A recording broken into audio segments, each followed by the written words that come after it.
Hi miss, आपका स्वागत है मेरे यूट्यूब चैनल बीटीएस मित्र परवान इन भोजपुरी सॉन्ग। तो आज मैं आप लोगों को फिर से जिनको स्टोरी बताऊंगी और इस स्टोरी में क्योंकि मुझे कमेंट आया था रिवेंज लव का, तो इसमें रिवेंज लव होगा। तो चलिए स्टोरी स्टार्ट करते हैं। जिमिन जो कि एक लड़के से बेइंतहा प्यार करती थी और वो लड़का कोई और नहीं युनजुन होता है। युनजुन जो कि उसे बहुत ज़्यादा प्यार करता था और वो उसके साथ शादी करना चाहता था, लेकिन इत्तेफाक से जिमिन की शादी शेकी से हो जाती है। लेकिन शेकी कहाँ ये सब मानने वाला था। शेकी जिमिन को बहुत ज़्यादा प्यार करता था, बस जिमिन को तो युनजुन पसंद था। युनजुन जिमिन के एकदम दिल के अंदर था, उसे कोई भी निकाल नहीं सकता था। जिमिन ने शेकी को डिवोर्स करने के बारे में भी प्लानिंग कर ली थी और तो वो उसे धोखा देने की पूरी प्लानिंग कर रही थी। एक दिन शेकी जो कि अपने काम से घर आया था और वो जिमिन के साथ थोड़ा टाइम स्पेंड करना चाहता था, बस जिमिन ने उसे साफ मना कर दिया। तो शेकी को लगता है कि वो थोड़ा परेशान है, इस वजह से थोड़ा थक गई होगी, उसे आराम करने देते हैं। ऐसे ही उसे मना करते गए और ऐसे ही एक साल बीत जाता है। शेकी और जिमिन कभी भी इंटीमेट नहीं हो पाते हैं, कभी जिमिन राजी नहीं होती है, लेकिन जिमिन खुश बहुत होती है। लेकिन शेकी को नहीं पता था खुशी का राज क्या है। ऐसे ही एक दिन शेकी बालकनी में होता है, जिमिन किसी से बात करने के लिए घर के बाहर गई होती है। शेकी देख पाया था कि वहाँ पर कोई लड़का होता है। वो लड़का बहुत ज़्यादा ही गोरा होता है, बहुत ज़्यादा हैंडसम होता है। जिमिन उससे बात करते हैं, उसे हक करती है, उसे किस भी करती है और ये सब देखकर शेकी का तो बहुत ज़्यादा ही दिमाग खराब हो जाता है, क्योंकि उसने आज तक जिमिन को कभी किस नहीं किया। अगर किस किया है तो शेकी ने किया है, जिमिन ने कभी नहीं, लेकिन यहाँ पर जिमिन कर रही है। फिर क्या था, शेकी जो कि अब जिमिन से नफरत करने लगा था। अब शेकी जिमिन से बदला लेना चाहता था, लेकिन वो कैसे ले उसे खुद ही नहीं पता था।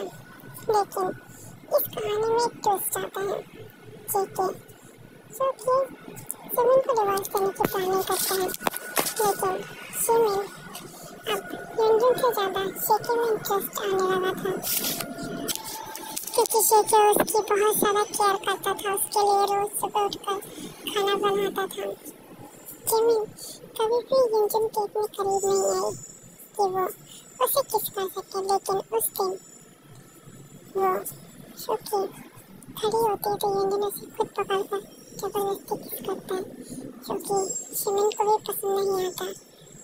युनजुन जो कि जिमिन के साथ फिजिकल होने की बहुत बार ट्राई करता है, बस जिमिन उसे कभी भी परमिशन नहीं देती है।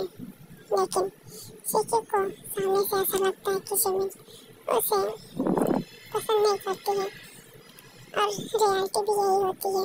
लेकिन अब सब कुछ बदल चुका था। जिमिन शेकी को पसंद करने लगी थी और वो शेकी से जल्दी उठकर उसके लिए प्रिपरेशन करती है, डिनर बनाती है, खाना बनाती है, उसके लिए सब कुछ करती है, उसकी केयर करती है। लेकिन शेकी जब भी उसकी केयर करता है तो उसे वही युनजुन याद आता है, युनजुन के साथ उसके किस। ये सीन याद करने के बाद शेकी का खून खौल जाता है और वो जिमिन का खाना तुरंत फेंक देता है और कहता है कि तुम मुझसे दूर रहना, वैसे भी इतने सालों से तो दूर थी ना, एक साल से तुम वैसे दूर हो तो फिर मुझसे दूर ही रहना, मेरे लिए खाना बनाने की ज़रूरत नहीं है। जिमिन को बहुत बुरा लगता है। अब शेकी फुल डे ड्रिंक करने लगा था, सुबह शाम सिर्फ ड्रिंक करता था, खाना तो बाहर से ही खाकर आता था। जिमिन को बहुत ज़्यादा बुरा लगता था। वो शेकी की फिक्र करती थी, उसकी केयर करती थी, उसे सब पता था कि शेकी इतना ज़्यादा सैड क्यों है, लेकिन वो कभी पूछ नहीं पाती थी।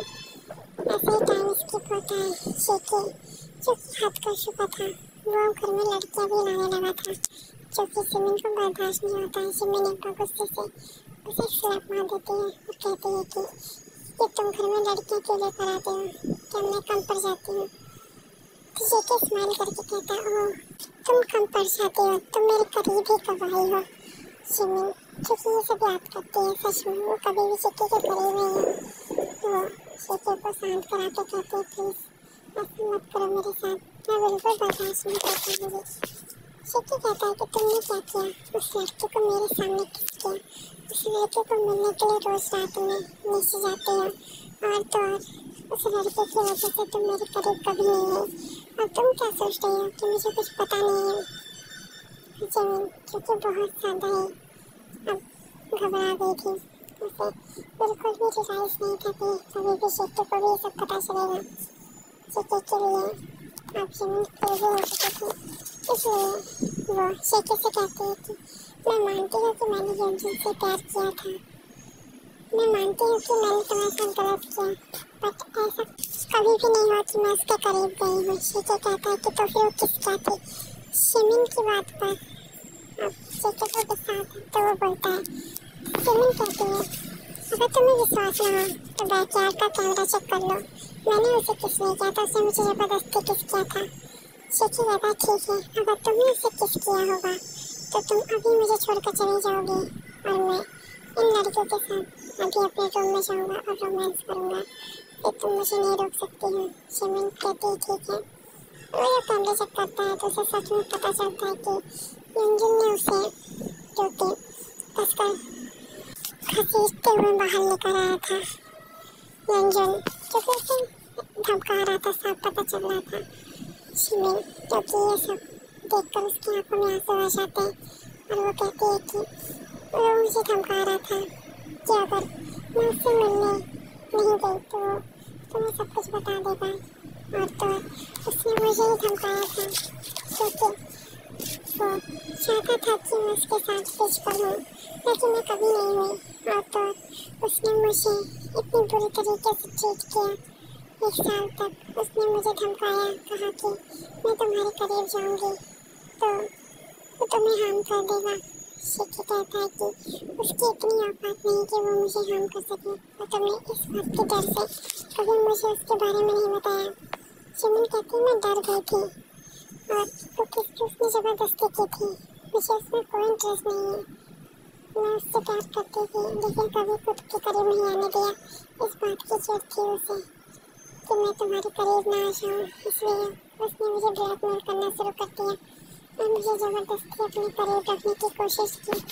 शेखे शिमिन से कहता है गलती तो तुमने की है तो तुम्हें पनिशमेंट मिलनी चाहिए, और वो बहुत ज़्यादा ही फोर्सफुली शिमिन को किस करता है और उसे बाइट भी करता है। शेखे बहुत ज़्यादा एग्रेसिवली उसे किस करता है, ऐसे किस करते करते वो शेखे क्योंकि शिमिन को अपने रूम में लेकर जाता है और शिमिन को बहुत ही फोर्सफुली इंटीमेट होता है शिमिन के साथ।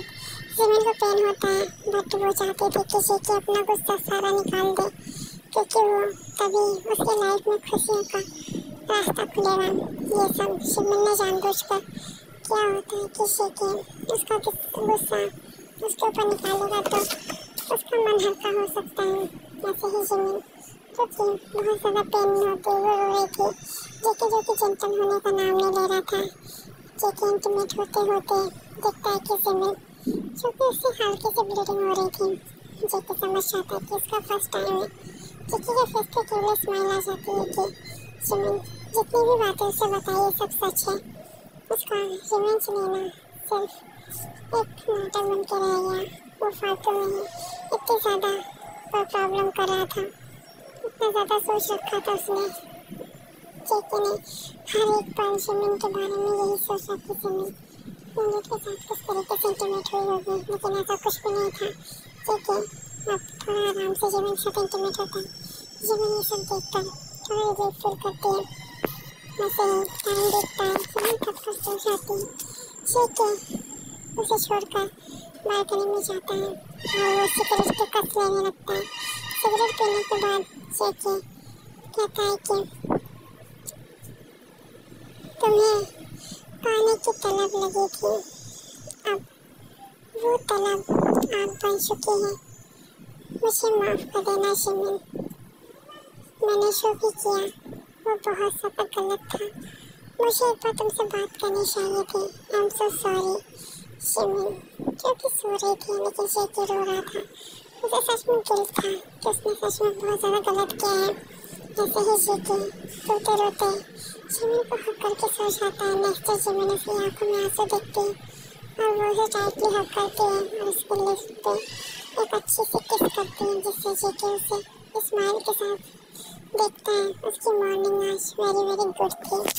जिमिन का क्यूट सा चेहरा उसे दिख रहा था। जीके बहुत ज़्यादा इंजॉय कर रहा था।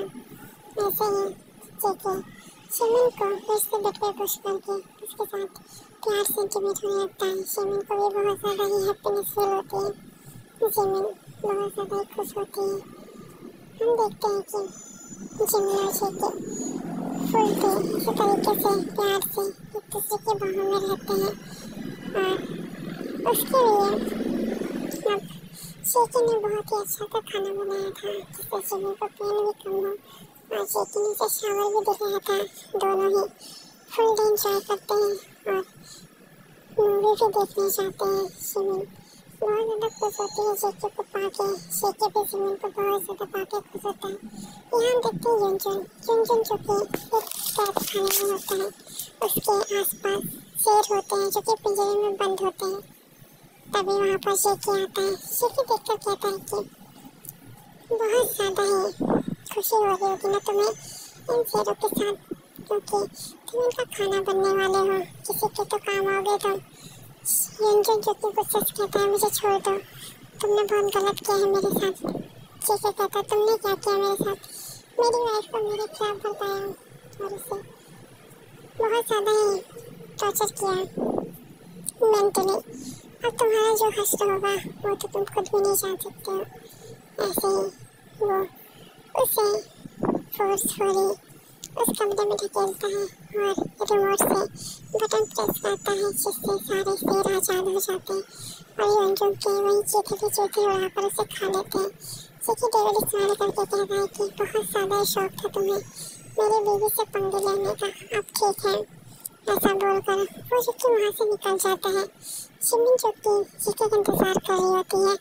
जीके के लिए उसने उसके फेवरेट खाने को बनाया होता है।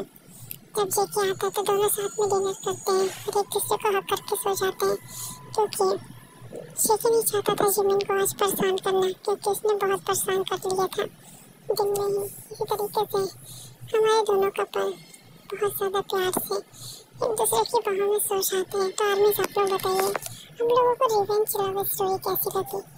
मुझे नहीं पता कैसी बनी है, लेकिन मैंने ट्राई किया है अपना बेटर देने का, तो मुझे ऐसा लगता है कि आप लोगों को अच्छा लगेगा। और जल्दी ही मैं जो कि शादी के बाद जब आऊँगी तो मैं कुछ इंटरेस्टिंग सा करने को सोचूंगी, जिससे कि आर्मी ने मुझसे डिमांड की है। मैं उस तरीके की स्टोरी आप लोगों को क्रिएट करके दूँगी। मैंने भी सोचा कि कुछ यूनिक सा कुछ नया सा हो तो आर्मी को बहुत ज़्यादा अच्छा लगेगा। इसलिए मैंने बहुत ज़्यादा ही दिमाग में थॉट्स बना रखे हैं। अगर मेरे हिसाब से व्यूज़ आते हैं तो मैं उस थॉट को अप्लाई करने की कोशिश करूँगी, जिससे कि आप लोगों को भी समझ में आए कि मैं आप लोगों के लिए कुछ करना चाहती हूँ दिल से। हाँ, दिल से मैं कुछ करना चाहती हूँ आर्मी सबके लिए, कुछ अच्छा सा इंटरेस्टिंग सा थॉट। और मैं जहाँ भी जाती हूँ मुझे कहीं भी अच्छा नहीं लगता है, क्योंकि जितना ज़्यादा अच्छा मुझे आपके साथ लगता है उतना मेरा कहीं होने लगता है। मेरे घर वाले कहते हैं कि तुम लोग किसी शादी में नहीं जाते, मतलब कि मैं ही अकेले, मुझे ये बोला जाता है कि मैं किसी के घर नहीं जाती, किसी की शादी में नहीं जाती। अगर मैं नहीं जाऊँगी तो मेरी शादी में कौन आएगा, कौन होगा? तो मम्मी पापा ये बोलते हैं कि तुम्हें जाना चाहिए, ऐसे ही मामा की शादी पड़ी है। मैं नहीं चाहती थी कि मुझे जाना पड़े, क्योंकि मुझे स्टोरी देनी और पड़ती है, इसलिए मेरे घर वाले भी जानते हैं। लेकिन ये शादी बहुत सालों बाद पड़ी है, मतलब कि बहुत सालों बाद मैं किसी शादी में जा रही। जब मैं छोटी थी तब मैंने शादी अटेंड की थी यार नानी के घर की, और इस समय मैं जा रही हूँ। सोचो कितना ज़्यादा गैप है। तब से मैंने शादी अटेंड नहीं की किसी की, और इस तरीके से मुझे शादी अटेंड करनी पड़ रही है, वरना अगर मैं यहाँ कहीं होती तो फिर हमको ज़्यादा प्रॉब्लम नहीं होती, सिर्फ खाना खा के आना रहता। लेकिन जानी पड़ेगी मुझे शादी में, क्योंकि मामा की शादी है और वो मामा बहुत ज़्यादा क्लोज है हम लोगों के। और उनकी शादी में अगर नहीं जाएंगे तो जाहिर सी बात है कि हम लोगों की शादी में कौन ही करने आएगा घर का काम, इसलिए जाना पड़ेगा। और इसलिए मैं कोशिश कर रही हूँ कि मैं उन दिनों को रिकवर कर सकूँ जिन दिनों में नहीं रहूँगी, मतलब कि ना क्या रहूँगी, तो उन दिनों को मैं रिकवर करने की कोशिश कर रही हूँ, क्योंकि मुझे वहाँ बिल्कुल टाइम नहीं मिलने वाला। एक तो ना वहाँ मुझे वाईफाई मिलने वाली है और ना ही टाइम मिलने वाला है। अगर मैं किसी के सामने इस तरीके की स्टोरी बोलूँ तो ऐसा लगेगा कि मैं किसी लड़के से बात कर रही हूँ, क्योंकि इसमें ऐसे ऐसे डायलॉग्स होते हैं, ऐसे ऐसे थॉट्स होते हैं। अगर मैंने इंटीमेट वगैरह की बातें अगर कर दी किसी के सामने तो समझने वाले उल्टा सीधा समझने लगेंगे, इसलिए मुझे ये सब, और मैं नहीं चाहती कि किसी को पता चले वहाँ पर कि मैं और मेरा चैनल जो कि इस दुनिया में है, लेकिन शादी है तो जाना पड़ेगा यार। अरविंद आप लोग समझ सकते हो। मैं कोशिश तो करती हूँ कि मैं डेली स्टोरी दूँ, इसके लिए पूरा प्रिपरेशन भी करती हूँ, लेकिन मुझे अब वहाँ जाना इम्पोर्टेंट है क्योंकि घर वाले कह रहे हैं तो ये जाना पड़ेगा। तो फिर आदमी लव यू सरांगे और स्टोरी को ज़्यादा से ज़्यादा वॉच कीजिए, ज़्यादा से ज़्यादा शेयर कीजिए और मुझे कमेंट करके बताइए स्टोरी कैसी है।